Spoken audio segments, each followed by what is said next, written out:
Hello, I'm Keith Arthur, and today I'm outside the famous Lakeland Forum, right in the centre of Enniskillen, Northern Ireland. In the background we've got the generator noise from the Forum that generates all the power they use in there, making a bit of a din. Over there we've got the main road into Enniskillen itself. There's traffic pouring along that all day. We've got a garage just on the far bank over there, and away on the hill, half a mile away, there's a building site. So we're going to get a little bit of noise, but hopefully we're going to get quite a few fish as well. Let's get some gear out.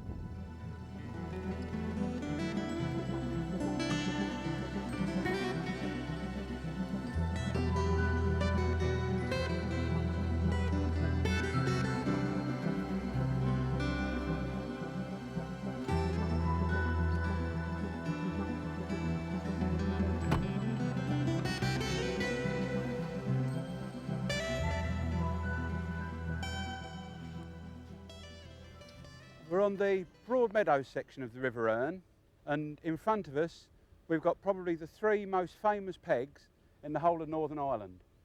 There's B23, B24, and away on the end B25.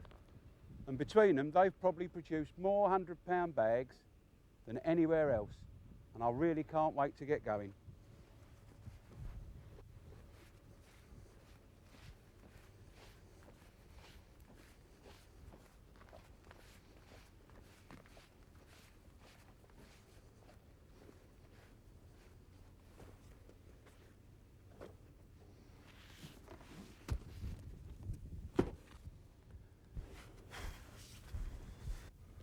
Let's get this kit out of the way.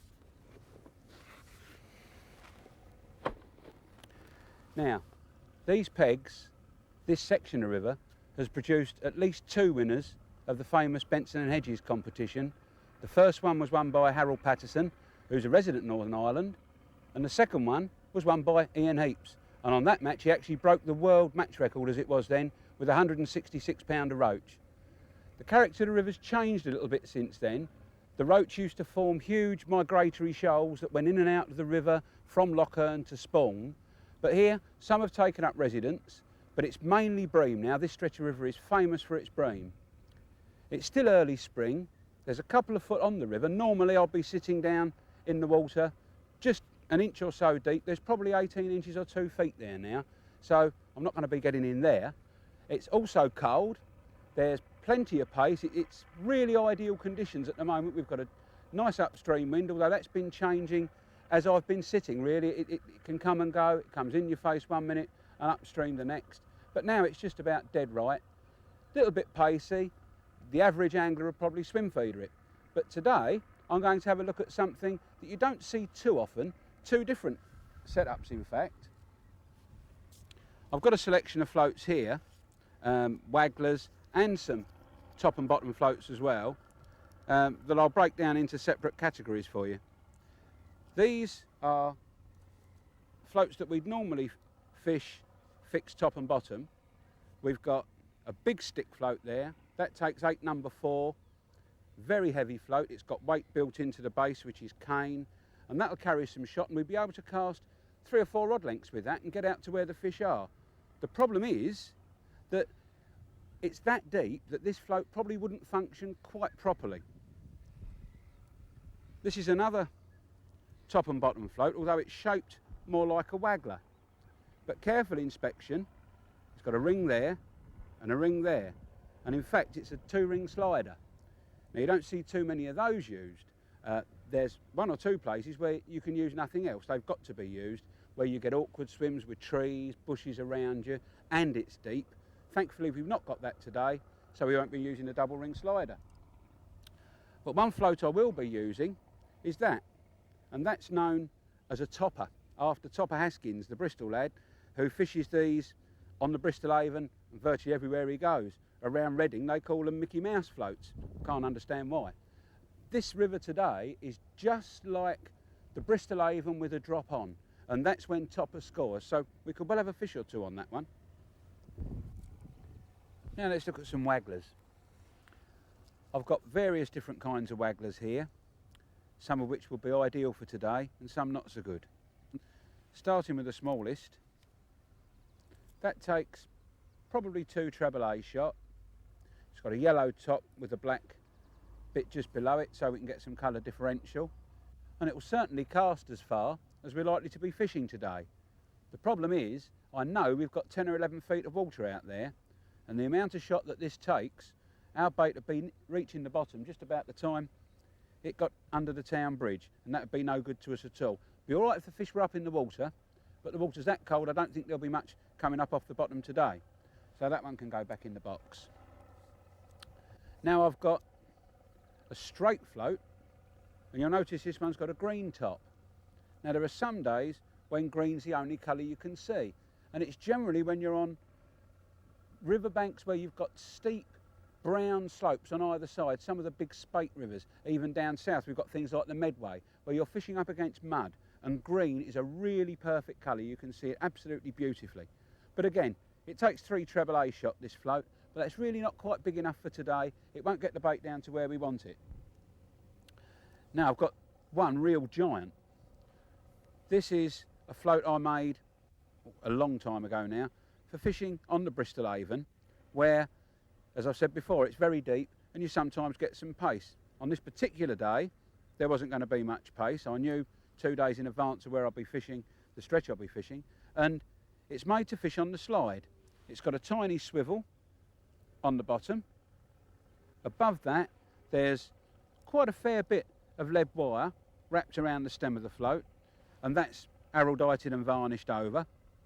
The base is whipped there to accommodate the insert that I had to put in for the lead wire, but the rest of the float is all peacock quill. Big fat bit for the main stem and a slightly slimmer bit for the insert, and that's got a pink top. Now you don't see many floats with pink tops, and you might not believe this, but that was the best colour for visibility on that particular stretch of water. It's got little gorse bushes on the other bank that tend to have yellow flowers on them, and you just can't see an orange top. Even a red top's a bit difficult, but this real leery fluorescent pink stuck out like the proverbial sore thumb. This particular float was used because I had to cast a long way into very deep water. It's got the lead on the bottom to help me cast a long way, and it took a lot of shot down to help the bait get down 16 feet of water to where I hoped there'd be some fish on the bottom. As luck would have it, there weren't.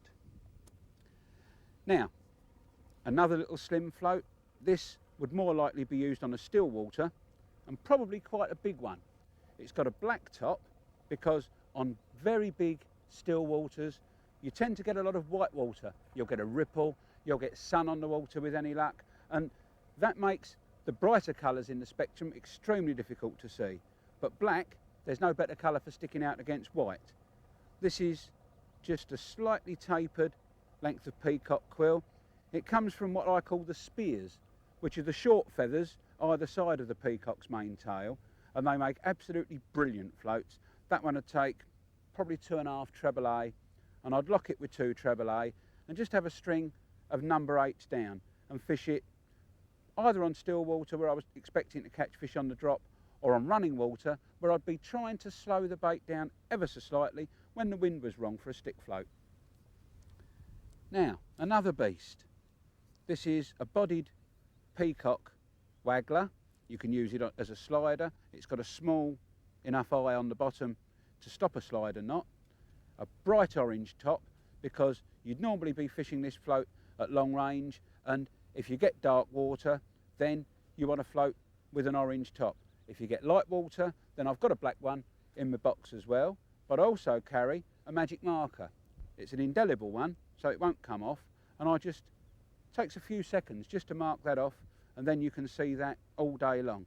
That takes 6 treble A, and it would take some lead down as well, so I could lock that probably with 4 treble A or 2 swan shot, and then down the line I could have maybe 3 BBs as a dropper, and then a 4 just as the telltale. And that on its day is a float that there's nothing can equal it. It's just in a class of its own. On the peacock quill theme, I'll take this one first.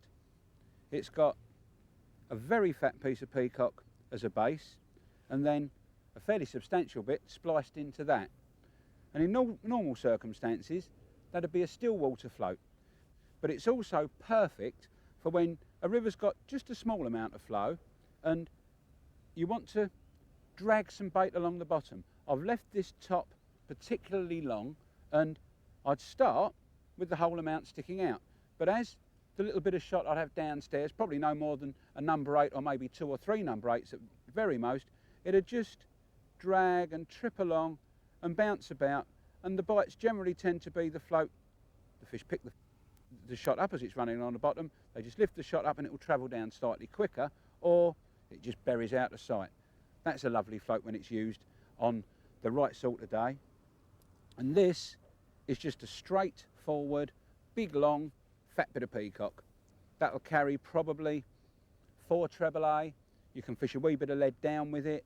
Again, a substantial red top, because this one you definitely use in a river. And that'll carry, or maybe a number 4 shot bouncing along the bottom.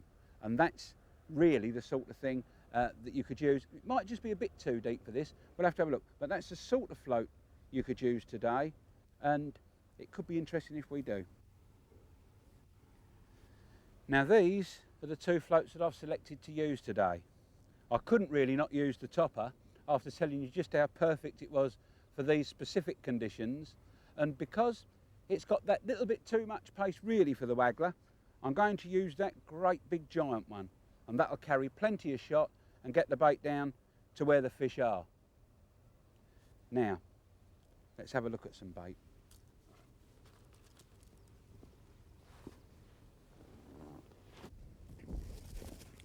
Essential 1, casters. Great big bag of casters. I'll probably put half of those, there's probably 4, maybe 5 pints in there. I'll put half of those in the initial mix to get 1 or 2 balls in, and then I'll mix them up slightly differently, and I'll be putting little bits in more or less every cast. Also be using those on the hook on their own and in conjunction with other baits.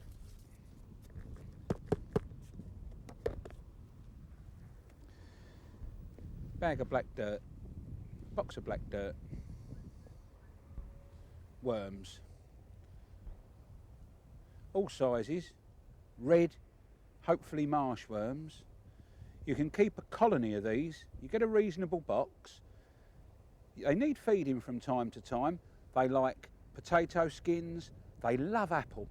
If you've got worms, look like they're drying out, never ever water them.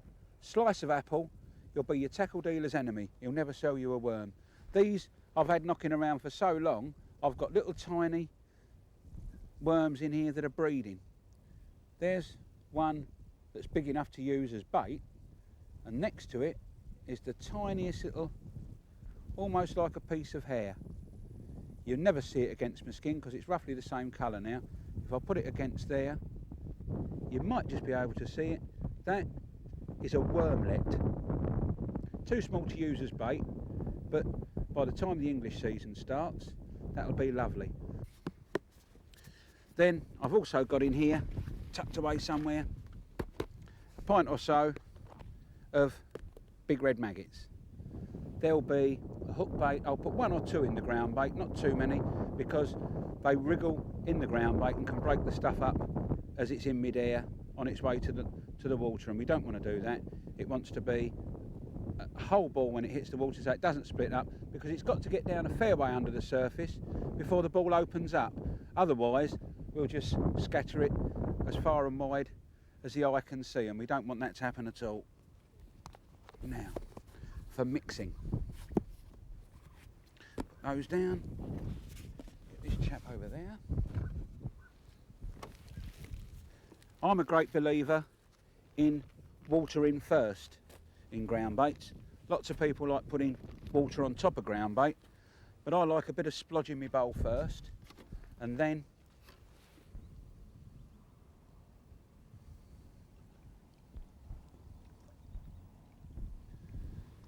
not too much in first of all. I don't think we'll run out of water. I'll be able to come back for some more in a minute. World champion.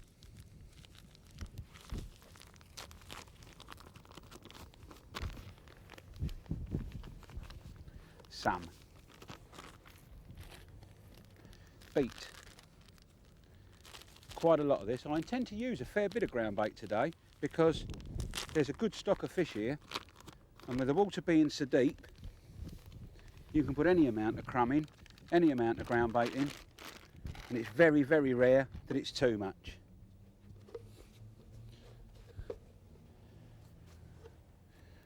Viva, just a tiny little spot of this. I don't want too much because I don't think we're going to bag up the roach. We might get one or two, but there's not going to be too many there.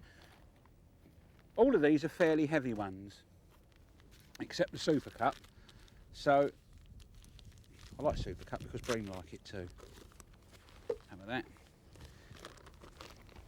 It's not really complicated. There's not a lot of science and technology about it. These don't react with each other, one cupful of one and half a cupful of another. It's just put it all in and eventually you'll find something there like that. One's not going to tear up. I'm going to have to bite that. Not for human consumption. This is a real heavy binder, so we'll pop in half a bag of that.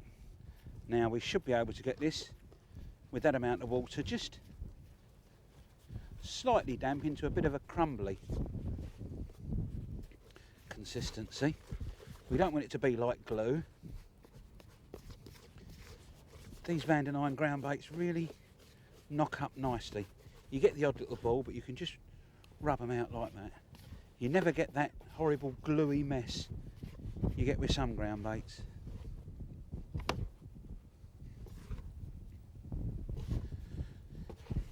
Get plenty of air into it. Plenty of air about as well. That's coming along quite nice. Now let's have a wee bit of brassam on top. Brassam. This is one you don't want too much of. Somebody once told me that a lot of it can put fish off. Can't grip it now, my hands are all slippery. Have a taste of that. I know it smells nice, might as well taste nice. But as we've got a fair bit mixed up, I'll put probably a quarter of a bag in of that.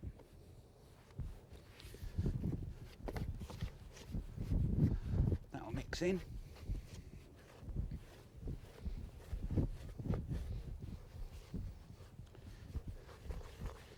There we are. It's going to take a few minutes to absorb that bit of moisture, and then it'll start to dry out. Then we'll add a bit more to it and chuck some in. Best part of the day, chucking the bait in. You're always full of optimism. You never know what's coming. You just hope what's coming is going to be good. Yeah, that'll do. Now, talk a little bit more about casters before I finish mixing this up. We want it to breathe a bit, get some air in. These are just turned from normal maggots, white maggots. You've probably seen them when you've kept your bait too long. And put some in there now. Various colours. You've got, don't know what that one, it's a black fly. Look, I'll tell you what black fly is in a minute. These are the ones that are just turned, very pale, almost white. They sink quickly through the water. Then you go on to coming onto a brown stage, sort of an orangey colour. They sink not quite so fast. Then you'll get one that's a little bit darker than that, almost brown. And that'll sink slower still. And then you get the redder ones, and they sink even slower. So when you throw some casters into the water, what you'll get is the lighter ones will land slightly downstream, and as they get progressively darker, they'll travel progressively further. So the fish will hopefully form a queue, just waiting to be caught. They'll form a queue down your swim, and you can pick them off as they're there. Now, there's a bit of air in that. Let's get a pint or so of these beauties in. If you're throwing in ground bait, you don't want to put too many casters in. You get a few in, don't worry about that. But you don't want to make it sort of caster pies, because it does make the bait more difficult to throw. But if you're using a feeder, then I'd have nowhere near this amount of ground bait. I'd probably knock up that third there and throw that in straight away, but then I'd want a couple of pints of ground bait, and into that I'd really larrup the casters. I'd put loads and loads in, because you're sticking them in a feeder. The idea with the ground bait is just to hold the casters in your feeder, releasing them as it gets to the bottom, and the more casters you've got in, the better it's going to be. Also, as you squeeze your ground bait into a feeder, you'll tend to crush a few, and as you crush a caster, it'll float. We've broken that one, and that floats, and as it floats, you can almost see it fizzing from here. There's little bits popping out of it. That's travelling downstream, and it'll draw fish a long, long way. Ivan Marks always used to get a handful of casters, crush them in his catapult and fire them out when he was chub fishing on places like the Warwickshire Avon. And Ivan's not too bad an angler, so what he does can't be far off a right. Now, that's okay. I think it just wants a tiny bit more water. I'm not going to put too much in straight away. The stuff I'm throwing in now I want to be really hard, but because I've got two hands free, I'm not fishing yet, I'll be able to squeeze it into balls with two hands and then throw it in. But when I actually start fishing, what I'm going to do is give it one squeeze and in like that. So I want that to be dead right. Now, I told you just now about that horrible little black fly caster I found. There won't be any more in here. These maggots, these casters are brilliant. They come off good maggots. But every now and again, you find a little horrible shaped caster. You can tell it straight away. It looks nasty. Almost a half moon shape with a frilly flat end. And they come from a maggot that's in fact a hybrid. And you tend to get them mainly in industrial situations. And they blow on the material that's used for feeding the maggots, which is normally chicken or fish, generally while the lorry's in transit from where the fish is coming from to the maggot farm. And once you get those in your fly house, bait breeders have told me, it's a real nightmare. They're terrible to get rid of, and they're not very good. I've tried in the past when I've been fishing with maggots. I'm quite good at picking out black flies. I reckon I can see them from 10 yards away. And if you pick out a black fly maggot from a pint of maggots, put it on your hook, and you'll probably not get a bite. If you change to an ordinary maggot, you'll find the fish are there all the time. Okay, drop more water in this, and we'll be ready to chuck some in. Got to hold it around my bag.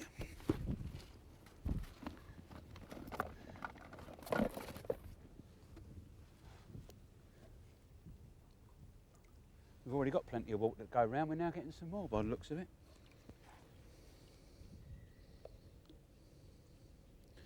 The weather here changes so rapidly. We can be in brilliant sunshine 1 second, and then just after that, it's only drizzle at the moment, but over the last couple of days we've had hailstones, I would say like duck eggs, but you know I never exaggerate.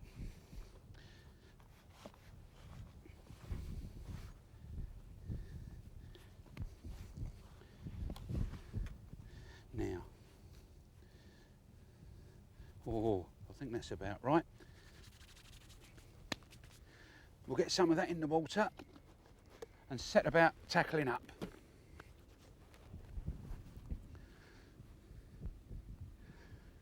I'm going to make the balls up first of all, probably 5 or 6, and they're going to go in one after the other, if not in the same spot, at least quite close to it. And I'm not going to throw them too far, because as we get out into the middle, the flow gets much faster. I'm going to wet my hands a bit, they're a bit dry. The flow gets much faster. Good trick actually, wetting your hands when you mix ground bait up. It just puts a bit of a skin on it, and it'll just stop the balls from breaking up. There's a few too many casters in this really. Never mind, there won't be too many for the fish, I'm sure.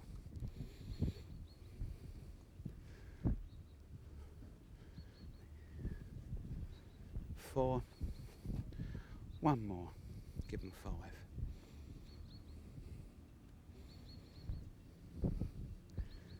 That's it. Now, what I better do, before I throw that in, I think I better tackle up, and then I can plumb the depth, so I know exactly where I'm going to throw it, because I want to look for a shelf, because that's where the fish are more likely to be. So let's get some gear out.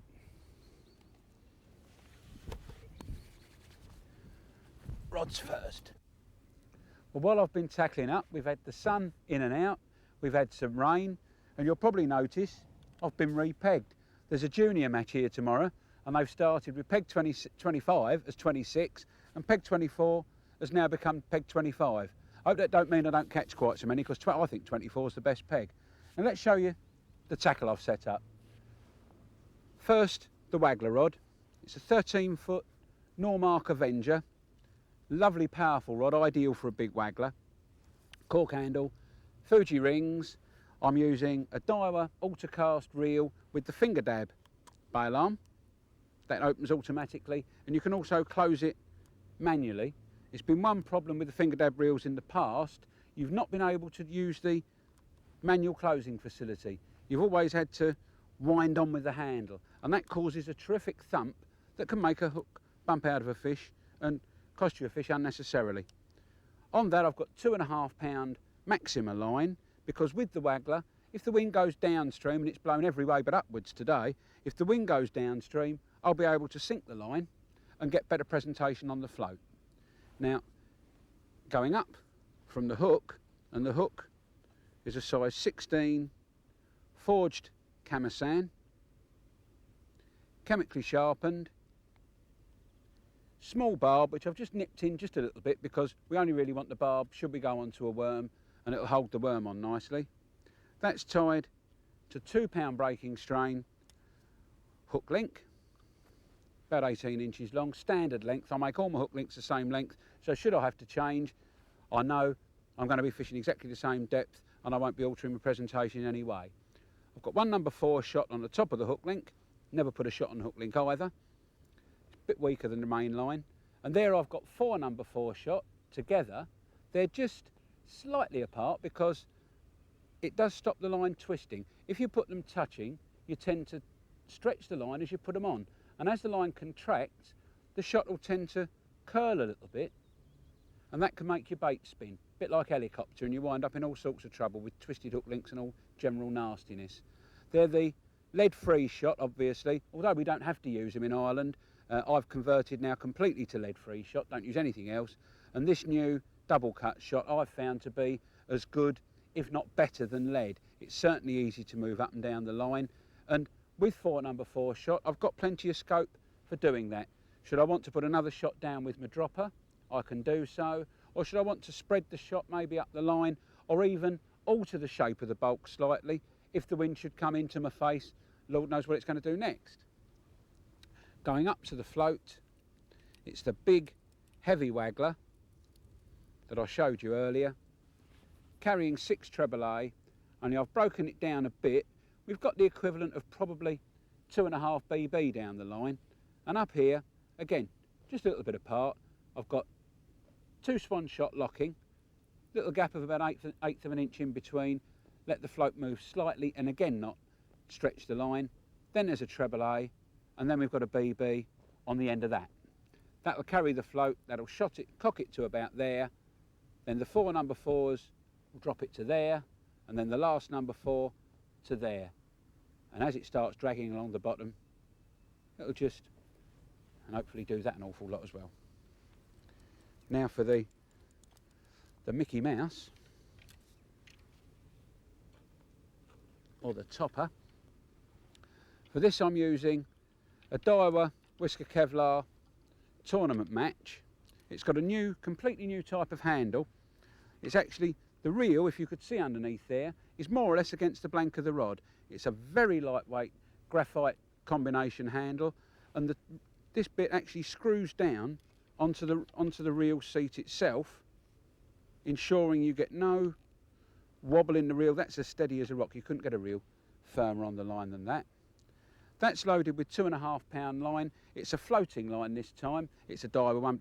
It doesn't really matter as long as you get a good floating line. I've found this one to float, because with the topper float, we're fishing it top and bottom, we'll want to get the line round behind the float just to hold it back and control it slightly through the swim.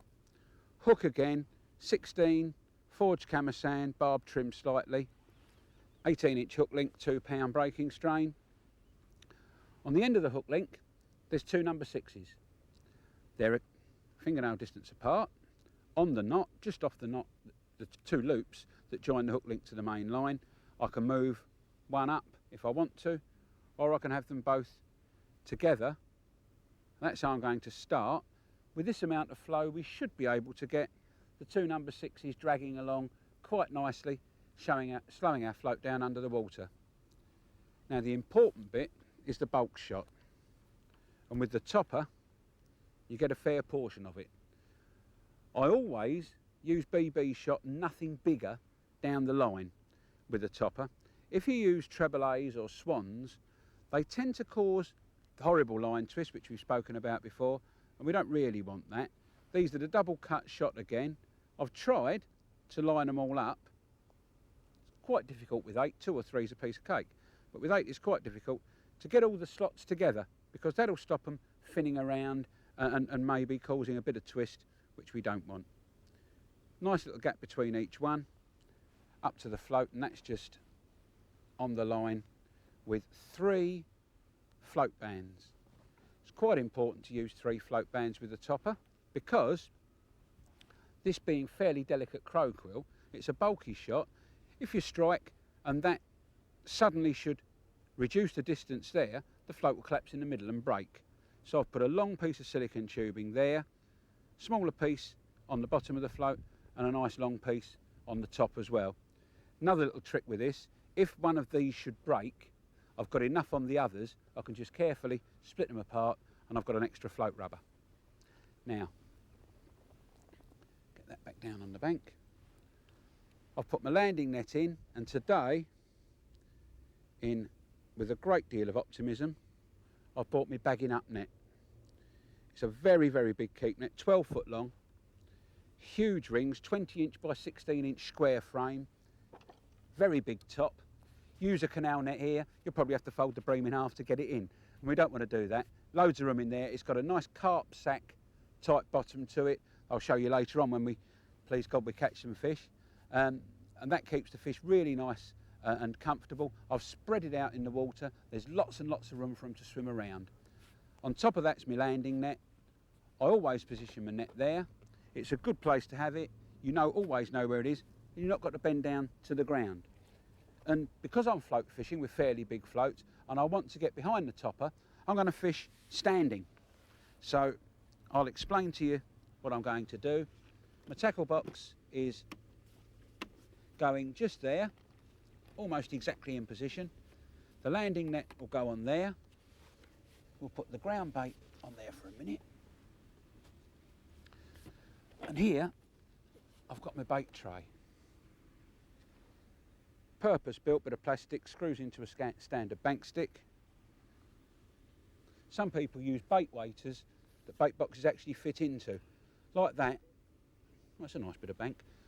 Like that, you're stuck with those bait boxes and you've got nowhere to put bits of tackle, or like in this instance, great big trays of ground bait. Now my disgorger, and my disgorger always goes in the same place. The easiest thing in the world to do with a disgorger, just throw it in there, in your maggots, anywhere. Never know where it is. You're keeping on a bit of string round your neck. You're likely to hit it with your catapult. You can come back, maybe bash you in the eye or something. I keep mine behind my ear. I've always got an ear, unless something dramatic happens. I know where it is. It's always there. And today I'm using a blue one, because it's blue for bream. If I was fishing for roach, it would be a red one. That's just a little superstition. That goes there. Now, I think we've got our stall nicely set to put the ground bait in. I'll bring the maggots up here and my hook baits up here as soon as I've got the ground bait in, and then the ground bait will go on my box there. So absolutely everything is to hand. So let's get these little chappies in.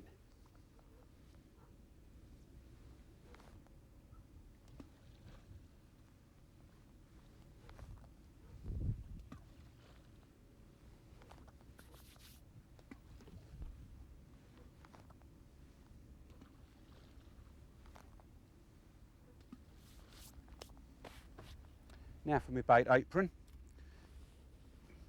It's not going to be used to carry bait today, but it's made out of cloth. It's been used a time or two before, and it's handy when you're using ground bait to have something to wipe your hands on and to hopefully protect you from a bit of nasty slime should we catch some nasty slimy bream. There you are, ground bait on there. Maggots. Put your lid under your bait box, you'll never lose them. Worms. Ready to go. And last of all, my casters with a catapult already in. I'll probably be loose feeding a few from time to time, just to keep the fish interested. Okay, let's get fishing.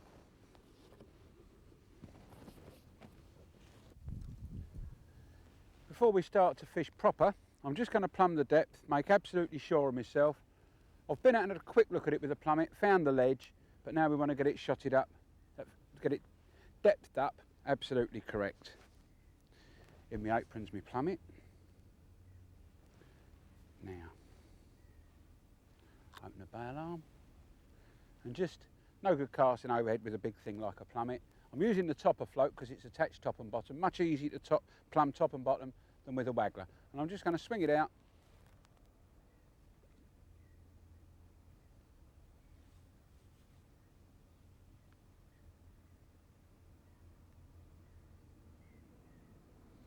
I can just see the float sitting below the surface.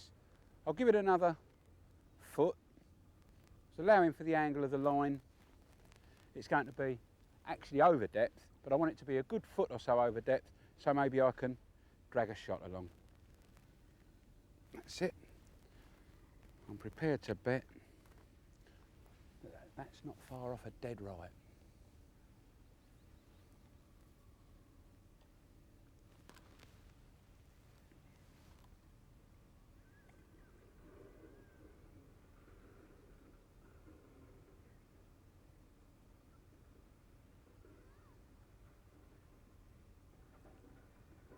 Perfect, exactly where I want it.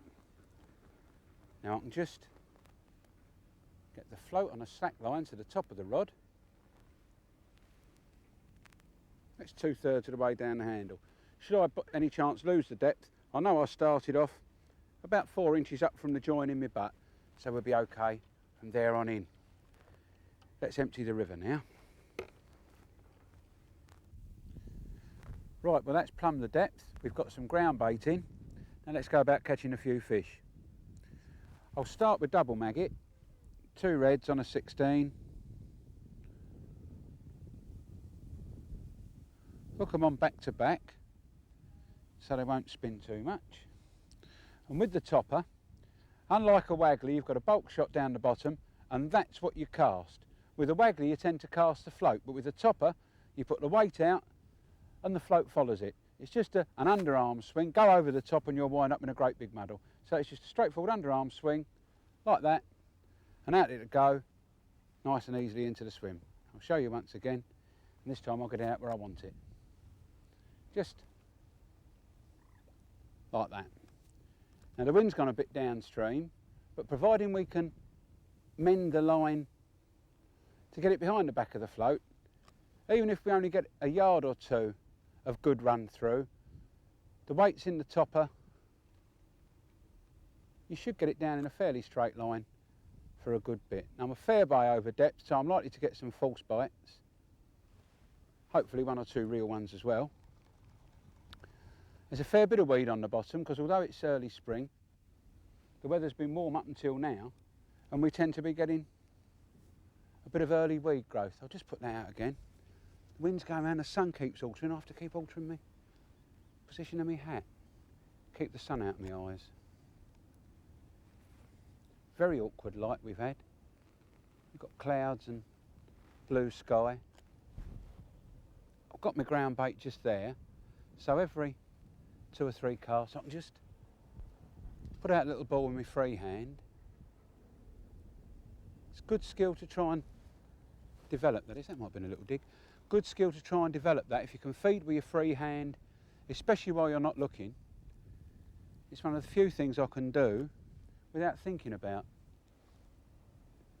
A bit like playing the piano, I suppose. You've got to be able to do 2 things at once, And in fishing, it's one thing I can do. I can concentrate out there, reach round for a ball and just lob it out. Takes a while to learn. Takes a while longer to learn to do it straight. But with the topper, accuracy is not so vital because you're generally fishing a good way out and you'll cover a fair bit of ground anyway. So by the time the wind's blown and turned round and messed about, you're probably fishing a channel where your bait's going 10 foot wide. And you don't want to catch all the fish on a dustbin lid because hopefully there's too many of them here to get on a dustbin lid. I'm also going to put some loose feed in from time to time. And next putting, down to the end, just hold it up at the end of the peg. Just hold it right back hard. That makes the bait come up off the bottom and just swing around slightly. And the number of times a fish will pick it up, and sometimes they're even there without you knowing. You don't kid you didn't know. You don't let on you didn't know, rather. You kid on you knew all the time.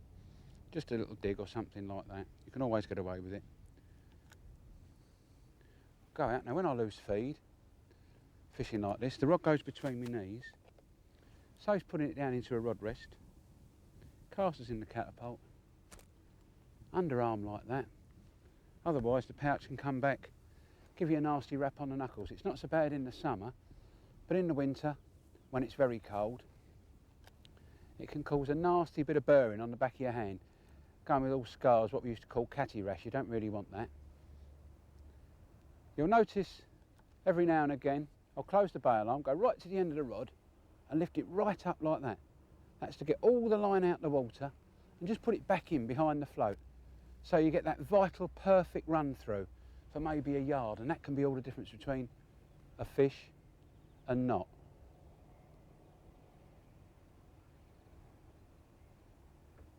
Hold it back at the end of the run through, in. Put some fresh maggots on this cast. Sometimes the shot's gone up round the bulk shot this time. It's just that wind, it's just gone a bit awkward downstream. I'm going to have a couple more run throughs with the topper. In fact, it's made quite a nasty muddle here.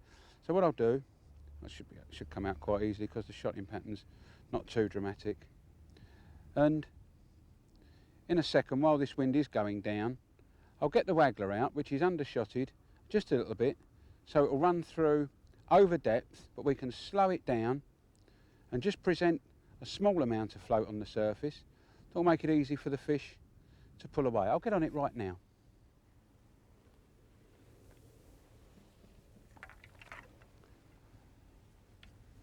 This is the setup as I showed you. I'll go again the same double maggot. As soon as the wind comes back and gives us a decent bit of a run, I'll get back out on the topper. 2 maggots again. These hooks are lovely and sharp. Go through these maggots like a hot knife through butter. Open the bail arm. Now with this you can either swing out here with a bit of lead down, as we've got 4, a bit of shot down, we've got 4 number 4s and a number 4 dropper. It can be a bit awkward casting sideways, casting 2 different, not equal weights, but there's still enough down the bottom to make it slightly awkward. It will tend to go out and turn over in mid-air. So we'll do this sort of over our head, just a gentle swing out, no great effort required, there's enough weight on there, carry it into the next county. Now I can chop the line under, like that, put the rod under, sharply lift it up, that sinks all the line. It's the 2 different weights, the rod tip goes under, the float's already under. As you pull up, the line goes down against the weight of the float and the pull of the rod end. There's a load of float sticking out, but it's just dropped onto the last drop shot now. And I'm just going to slow it down ever so slightly, and that will run through a bit quicker than the topper, because of course there's no way we can hold it back properly because the float would just disappear out of sight. But that's going through much better than the topper in this particular set of wind conditions. I ran through nice and clean that time, so I'll go up a little bit on the depth. One failing I've noticed with people when they're fishing running water, they tend to want to get as much water as they can without trotting down too far, and they'll cast upstream and run through and just literally put in, down and out, not using their reel at all. They'll also throw their bait upstream. Now, one thing that does happen, open and slide, so easy these shots. One thing that does happen, where you throw your bait, the fish tend to wind up because they'll follow it upstream. The hungrier they are, the further upstream they'll go. Now, if you're throwing it up there, 5 or 6 yards above, you've got absolutely no control over your tackle when it's upstream of you. When it's downstream, you can mend the line as I did with the topper there. You can get everything behind it, and you can inch the float through if you want to. Bit awkward in a downstreamer, but with this big waggler, you can just slow it down and shove it down their throats almost. It can make a tremendous difference to catches. Going upstream is never any good. Not allowed to in competitions, of course. You've only got a yard upstream of your pegs, or you're allowed to stand. And if you cast up there, it can be a recipe for disaster. Right, let's put a couple of new maggots on.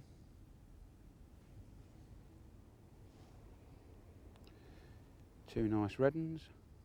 Bip. Bip. Open the bail arm, gentle swing back. Out we go, no effort, stop it. Lands in a nice line.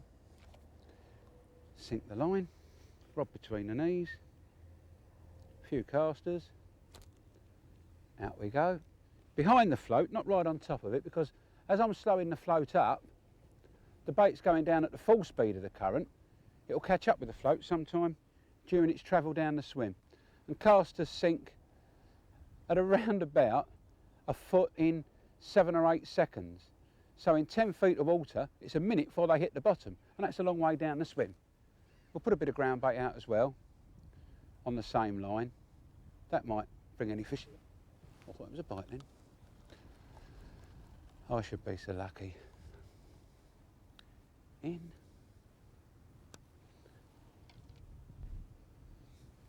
Just change those. It's a good idea to change your bait regularly, especially when you're going into cold water, and the water is very cold, because maggots get warm. We've had sun and rain and all sorts today, but when the sun's out, the maggots do get warm, and if they're warm and they hit cold water, they tend to go stiff, not very nice, not very palatable. Not very palatable to me at any time, but not very palatable to fish. Out, on line, sink it. A few casters.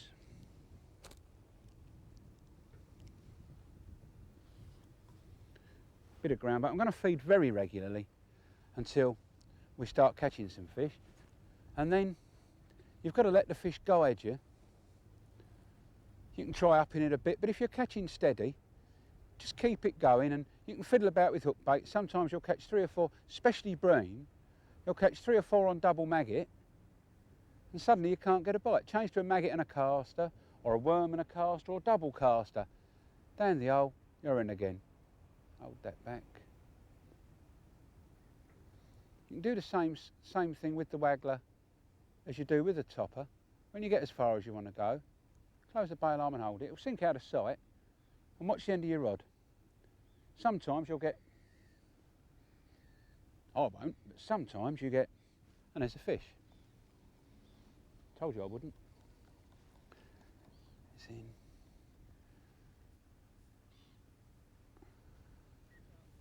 But it don't take long for it to start tipping down the rain here. There's clouds going across all the time. Let's get out again.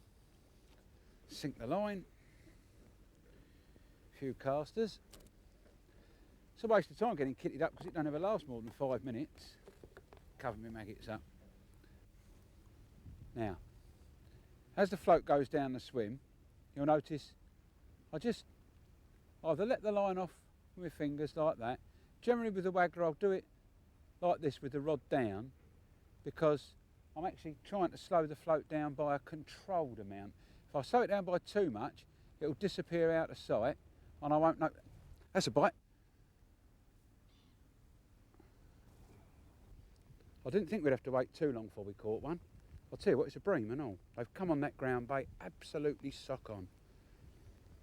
I've got to be a bit careful because there's some dead reeds under the surface and they've got a tendency to get into it. Only just down there, And in the summer they're up, and of course we'd be standing out just past them. But at this time of the year, they're under the water and they're difficult to see, and these bream on the Erne fight like I don't know what. If I was fishing one of the big competitions using the more conventional feeder, I'd obviously be using stouter tackle and a bit stronger rod, and I'd be able to pull. But this rod, I'll handle it beautifully on this balanced tackle that I'm using now. I've got no worries about the line breaking, but the hook might pull out. Sometimes they transfer into the, it's going right where those reeds, they know exactly where they are. They transfer the hook into the reeds, they sort of swim in with their mouth open, grab hold of a reed and shake their head. I'll tell you what, I don't know who's going to wind up wetter here, me or the bream. Never mind, it's worth it when there's catching. That's right in those stick-ups now. Look at that little devil. It knows exactly where it's going.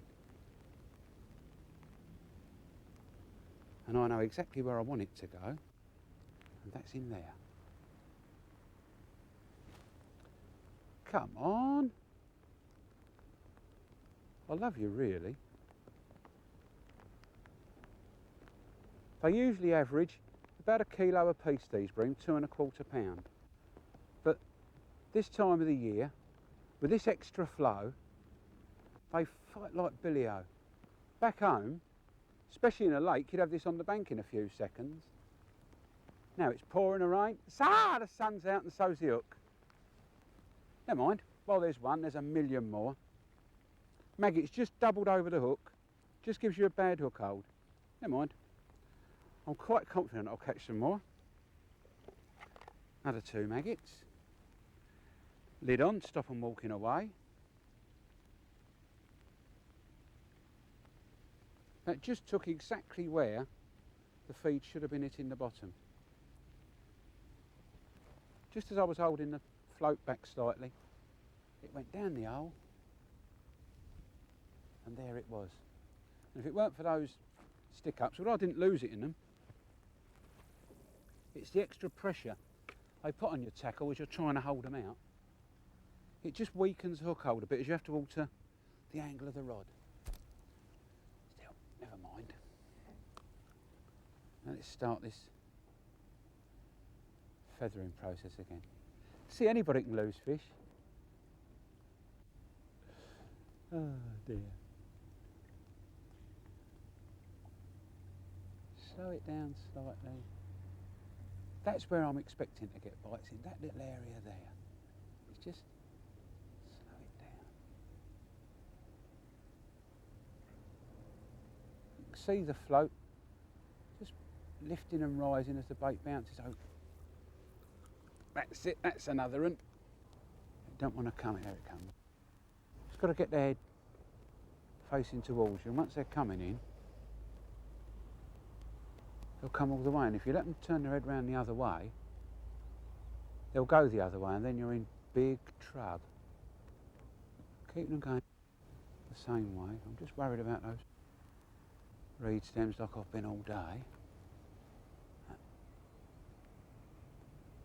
There'll be a big thump in a minute. There it is. Come on, don't turn your head. The longer we can keep its head facing the same way, the quicker we'll land it. Comes out the stems, out the stems. Come on, out those stems. But they don't like it's coming out. They see the light and they have another little go. Come on, out them stems. Oh, you beast. Look at that. Wouldn't surprise me if Crocodile Dundee of the pike world lives down there. And he's having a little pop. There's a reed stem just popped up there as this fish has gone through them. There's a swirl. Ooh. I always get frightened. There's going to be a pike underneath them, because when they come up, it can half make you jump. Because pike that can take 2.5 pound bream, a big pike. I don't even mind the rain. There he is. Come on. I think this might be an hybrid. Yes, it is. Yeah, it's a hybrid, no wonder. They always have a pop in the side. Oh, and that change to the Waggler's done the trick. Oh, solid fish. Look at that. No. All the characteristics of bream and roach. And the fight is roach plus bream plus a bit of chub. Out. In you go. Right. It's persisting down quite nicely now. If we get another damp spell.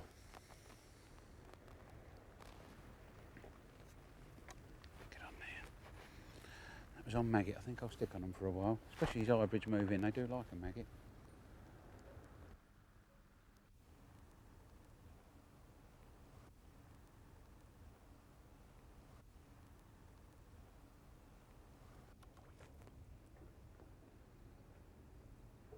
Now,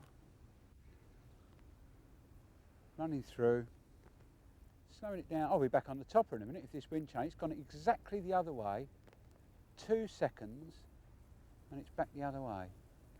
So as these clouds come up across the lock, up the river, they just bring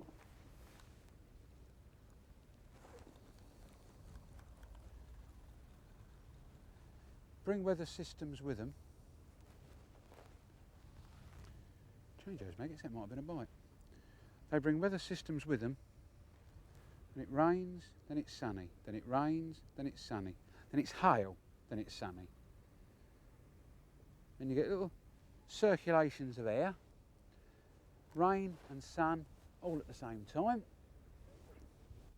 and the wind blowing every way. Bit of ground bait.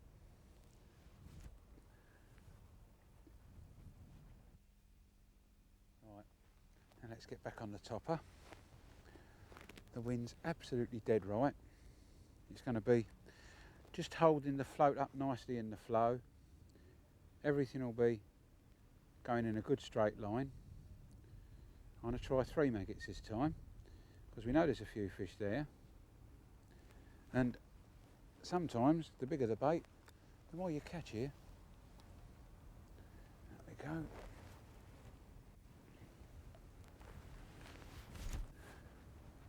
Ball of stuff. No need to do much work now. What I'm going to do, instead of running it off the reel all the time like I was with the Waggler, I'm just going to be following the float down and letting bits off from time to time, keeping it on line just by using the action of the rod, the length of the rod. It'll keep it all straight and all together.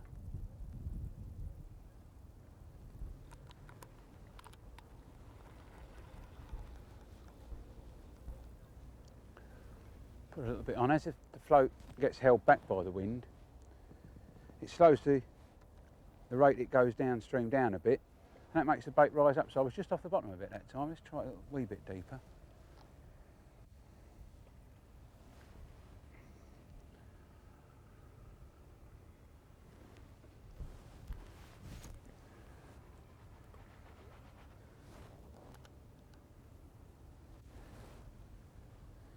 See how handy these aprons are. I didn't have this on over a big nasty stain on my trousers, on my wetsuit.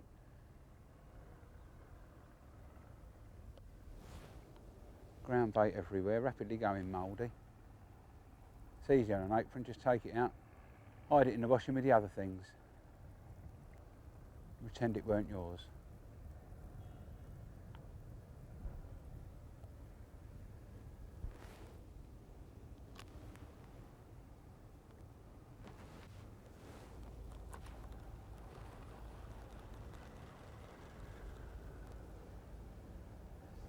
Got the depth right. We just picked up a little bit of gubbins that cast.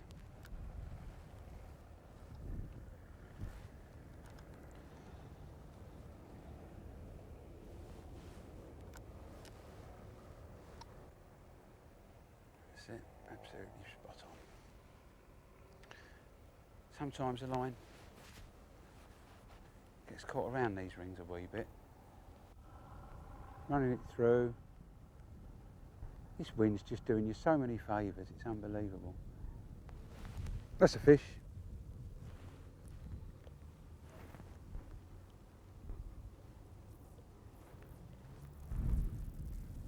Another bream. Just kiting in the flow. I use this extra pull of water. Just got to keep him out of them sticks. It's amazing, once you've had a few, get a bit more confident. Always coming quicker than the first one. That's it. In you go. Typical Lockern bream. Slightly smaller than normal, probably just under a kilo. £1 3/4, something like that. Let's get him in the net. Oh, these little barb ducks, I prefer to get them out with a disgorger. Just a little, push his little barb out easy. That's it. Now let's look in again now. Pop him in. Go and get another one.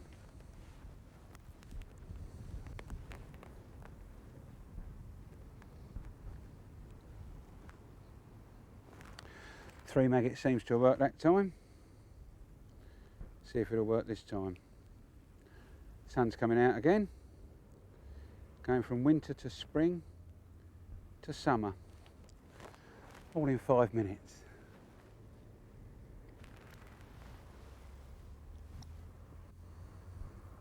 There we go. A few more loose casters.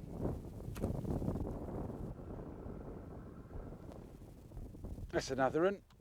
They're there now. This topper, when you can get fish on it, it's absolutely unbeatable. This wind's just holding it up, it's sitting up and begging at them almost, the bait. And they're just taking it as it goes past. Not a care in the world, the bream. Kite round in the flow. And I'm quite a long way down with peg, and it's a help really, because when you get them close in, they tend to bore straight down. When you get them out a little way, and right down your peg, they kite out in the current. You can get your rod low, bring them up off the bottom. As soon as you get your rod high, they start doing a big one.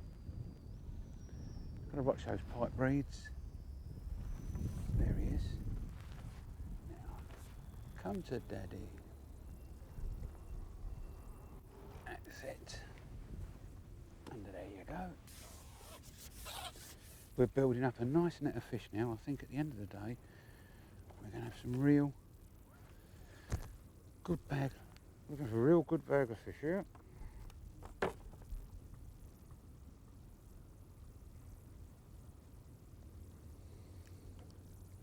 Look out.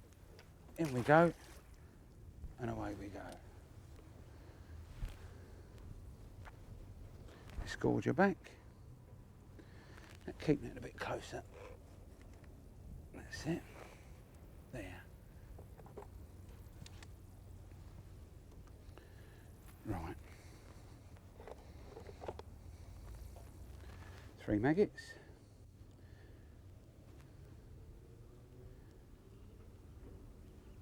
Suckers for maggots, these bream. Back home in England you get a lot more on caster or worm and caster, but when they really start coming you'll get them on the maggot and there's nothing to beat it. You can use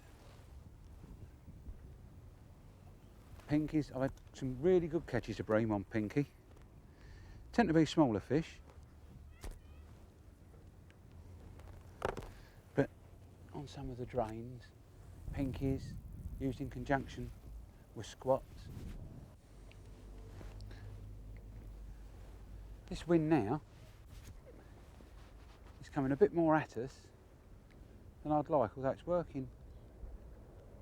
Float's working perfectly. I'm going to I'll watch it very closely, and if it does start going wrong, then I shall be out on the Waggler again. It's holding back a dream at the moment. I just don't want it to hold back too much. That can stop your catching. When the bait goes chasing past the fish, they'll sometimes have a snatch at it. Give them too much to look at. And I might realise there's a nice bit of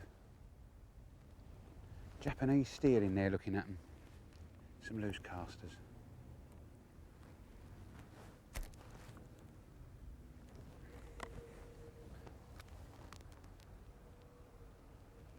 Get the line right up in the air. I can almost stop that float sometimes. Right back. That's lovely. Oh, my son. Where are you? You know you can't hide for long.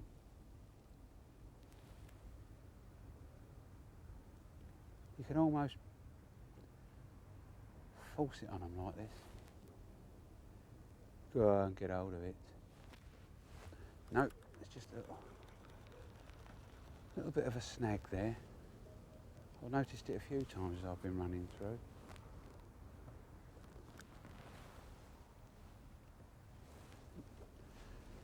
Wind's gone.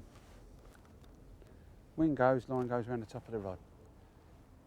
Brain don't compensate for it in time. That's it.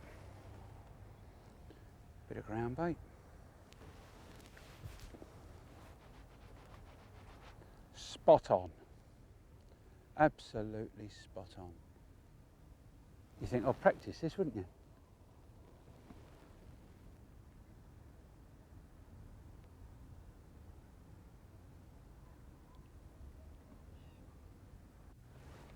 That's it, I deserve that one. That's it, another one. God, dear oh dear. The thump they give you on the strike. I've got this right down the end of my peg, right the way down.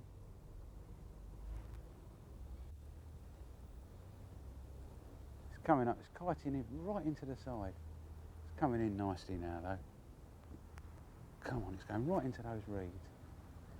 Ain't no roamies, all right. Come on out of there. Get an awkward one when you're really catching like this. And sometimes, oh, there it is, can sometimes lead you to get a wee bit excited. It's all the sticks. It's a shame you can't see them because these bream are so clever. It's like just like the chub do back in England. Got rain and sun at the same time. Again, lovely combination. Very regular here. There he is. Another £2. Ooh. Stay still. Stay still. Ah, be a good boy. Oh, it's just got white tubercles on its head. They get them around this time of the year when they're spawning. I don't know what it actually means. Don't know what they're for. But they just appear all around the top of their head and just on their gill rakers. Very nice too. Smashing. Now, blown the maggots right up the line. The force they must have in their lips, that's 18 inches from the hook, and it's only the knot stopped it going any further. Let's try a couple of casters for a change. I've waited a few run-throughs for that one, so changing to double caster. A darken and a lighten. Might just get one a bit quicker. There you go. What you want here really in Ireland is a waterproof sunshade. No doubt about that. Line's gone around the top of the rod as I've netted that fish. I've not kept it quite tight enough. If you can keep a tight line when you net fish, it's much easier because it stops the line going around the top of your rod. There we go. Close the bail arm. A few casters. Put that upside down on my maggots to stop too much wet getting in. Apart from the varied weather we've had this week, and it has been varied, it's sun and rain sometimes at the same time, sometimes very close together. We've had hail, very heavy frosts. We've had some wonderful company as well. Had a really great time. The fishing here is second to none.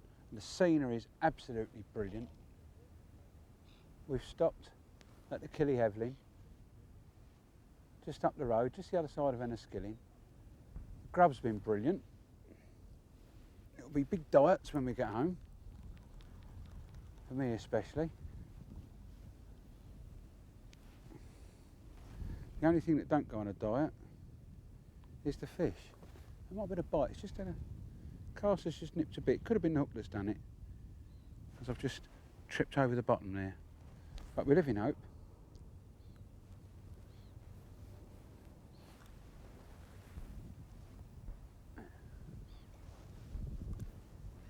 You can see how popular Broad Meadow is as well. Since I've been fishing, I've been joined by 4 or 5 other anglers. Some of them have been fishing a festival across at Portadown on the Ban. And they've come here to complete their week. The Ban was in the fields a couple of times this week, but there's still been 40 and 45 kilo weights recorded. They would have been here if there'd have been a match here. These pegs are worth huge weights fishing conventional Irish style, and I'm getting a few today conventional English style. Never going to catch as many as fishing a feeder or a long pole or whatever, because they're really methods that you can use very heavy tackle on, whereas these are more subtle methods that we use because our fish are a little bit, I think, a little bit fussier. But it's interesting to see just how English methods do work where there's a lot of fish. I'm overdue one now, I think. It's been a little while without a bite. Try running it down a little bit further. 1 minute it's like night fishing, it's that dark. The next minute it's like the middle of June. Absolutely unbelievable. Absolutely unbelievable. Come on, that's where you want them, right there. Go on, get down. There's another one. Come on, look, this one's one of those that swims, they sometimes swim towards you, and that's what this beast is doing. Be very careful, they're coming in for these blooming stick-ups. I know exactly where all the problem is for the angler. They head straight for it. There, he's in them now. Come on, up you come. Up. Up. Oh, it's a roach. I didn't do it credit. Well, I never. That's been spawning as well. It's got a big mark on its side. Listen. That side it's a picture, and the other side it's got a big nasty sore. They sometimes get like that when they're spawning. I hope it's not the old sign of the salmon disease that they used to get. I don't think it is though. It's just a bit of a roughness on it. There's 1 or 2 lice in there, perhaps it's that that's caused it. It could just be spawning marks though, because the edges of its fins were a bit white. It's been 10 minutes or so now since I've had a fish, so I think it might be the wind's dropped off and it's just gone, the light's gone funny. Maybe they're just losing interest a bit, or maybe they want it presented a bit different. I've fiddled about changing hook baits. I've tried a worm, I've tried back on maggot, I've gone back on caster now. Maybe they want it give to them again on the Waggler. Can never really tell. We'll find out. I'll make this the last run through on the Mickey Mouse. I'll get on the Waggle.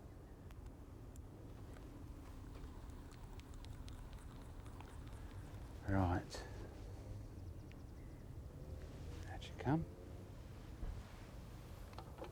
There you go.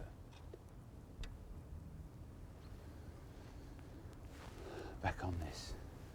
It'll give us a completely different presentation. I can still slow it down a bit, but it won't be quite so dramatic. Let's go back to Maggot.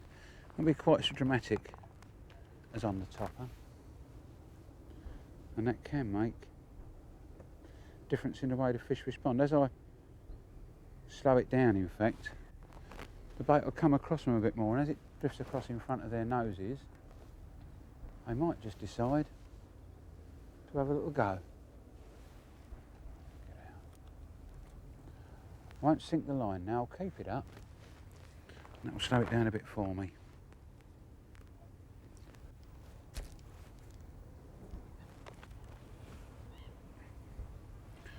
I'm getting through this ground bait like there's no tomorrow.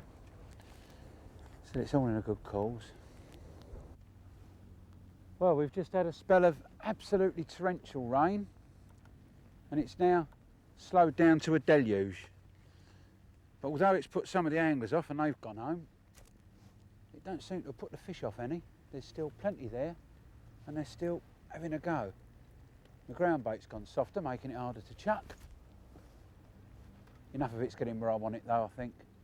I think at the moment they're not over fussed about what goes in. They've really got their nuts down, and hold that float back a bit, and they're having a right peck.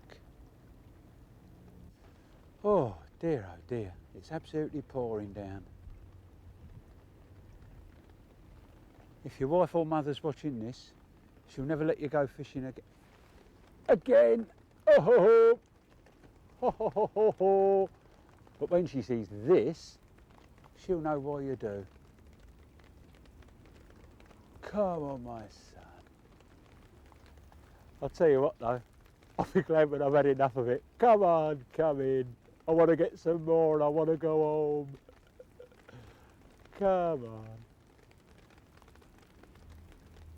Somebody's trained these fish, you know. They come in, get in them stick-ups, down go their heads, thump, thump, thump, and that's when all the fun starts. Not that it's not all fun, really. Come on, come up, come up, come on. Oh, it's a roach. Look at the size of that roach. You don't see many of these in Lochern. I don't want to lose that one. Look at that, what a beautiful fish. My favourites. Oh dear, oh dear. I don't mind the weather. Bring them all on.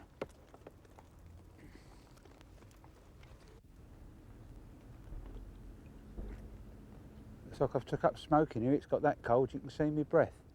The fish are still some fish about, I think. No doubt about that. No doubt at all about that. I think, in fact, that this is going to be my last. I'm going to make this my last fish so I can pack up on eye. I don't want to start struggling in the freezing cold and getting despondent. I'm going to give it best while I'm still really enjoying it. Come on, you beauty. I've had an absolutely lovely day. Oh, come on. Cool. Someone's going upstream a little bit, feels. I hope it's not foul looked. No, it can't be. I've just felt its head shake. They sometimes run upstream a little bit when they've been foul looked. But this one's just nodded its nut. It's hit that shelf. Now it's going for the reeds. Oh, this is a nice fish. Come on. Come on.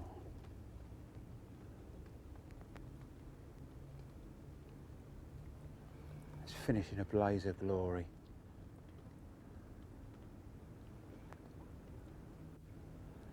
God, look at that swell. The power they've got in their tails, these fish. Their tails must be twice as big as one. Oh, that is a good fish. That's a very good fish for the Ern system. You don't often see them that size. It's got that orange gill on it again. That's definitely it. That's my last one. I'm not going to catch anything better than that today. Oh, it's almost a two-hander. can just about hold that with one hand. When I can't hold them with one hand, they're over £4. I don't think that's over £4, but it's certainly a very big £3. Good. Lovely. Now, today I've fished a river that's got water in it. It's running through. It's fairly deep, and I've used two methods that are made for that sort of water. A lot of people are frightened to get a bit of lead on, but I've used a great big waggler, and I've used the old topper. That's what they look like. If you've not got one and you've got a river that's got pace and a bit of depth, I strongly suggest you either make yourself one, buy yourself one, or nick one. That's what I did to this. This was laying about in somebody else's box. I asked them very nicely and they let me have it. So I've had an absolutely fabulous bag of fish. Let's just see what we've got. Right. Oh, here we are. Let's have a look at what we've got. Just hope I've got the strength left to get them out of the water.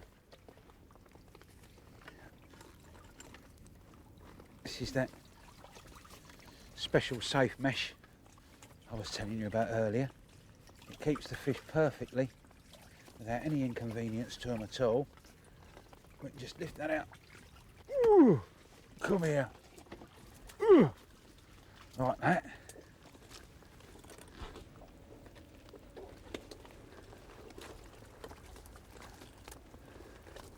And that's a bag of fish. Lovely goldeny bream. There's one or two good roach. There's a roach. Look at that one. Look at that beautiful roach.